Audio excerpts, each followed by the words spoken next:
হয়, দেখা গৈছে যে অসম চৰকাৰৰ যি তৃতীয় বৰ্গৰ প্ৰত্যক্ষ পৰীক্ষা, সেই পৰীক্ষা কিন্তু ৰাজ্যৰ ভিন্ন প্ৰান্তৰ লগতে কি দেখা গৈছে কোকৰাঝাৰ জিলাৰ পৰ্বতধৰাটো কিন্তু পৰীক্ষাৰ কাৰণে কিন্তু এক ব্যাপক প্ৰস্তুতি লোৱা পৰিস্থিতি হৈছে।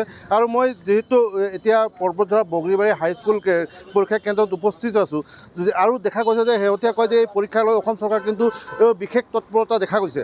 আৰু মই সমগ্ৰ পৰিৱেশ মোৰ সতীটো দেখাবলৈ অনুৰোধ জনাইছোঁ। আচলতে চাওক কেনেকৈ কটকটীয়া নিৰাপত্তা ব্যৱস্থা আৰক্ষী প্ৰশাসনে গঢ়ি তুলিছে, যাতে কোনো অপ্ৰীতিকৰ পৰিস্থিতিৰ সৃষ্টি নহয়, যাতে কোনো অসুবিধাৰ সন্মুখীন হ'ব লগা নহয়, তাৰ কাৰণে কিন্তু আৰক্ষী প্ৰশাসনে কিন্তু এক প্ৰকাৰ কটকটীয়া নিৰাপত্তা ব্যৱস্থা গঢ়ি তুলিছে।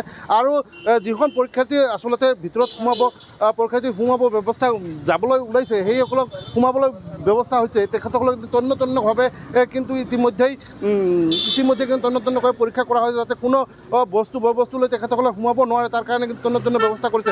আৰু আৰক্ষী প্ৰশাসনৰ লগত জিলা প্ৰশাসনে কিন্তু এক কঠোৰ মানে নিৰাপত্তাৰ ব্যৱস্থা কৰিছে বুলি ক'ব লাগিব। আৰু যিহেতু ইয়াতে কিছু পৰীক্ষাৰ্থী আছে, আমি পৰীক্ষাৰ্থীসকলৰ পৰা কিছু মন্তব্য ল'বলৈ যত্ন কৰিম। আপুনি কি পৰীক্ষাৰ্থী নেকি? আপোনাক প্ৰথমতে শুভেচ্ছা জ্ঞাপন কৰিছোঁ।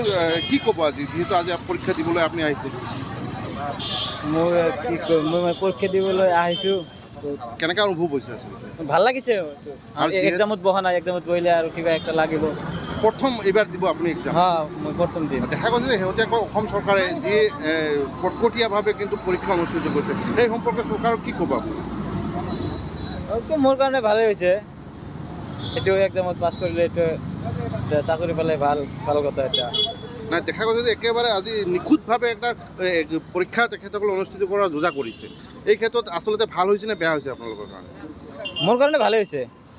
আপুনিও বিচাৰে যে সঠিকভাৱে শুদ্ধভাৱে নিকাভাৱে এক্সামটো হৈ যায়, ভাল লাগিব, কোনো হালাশাস্তি না হয়।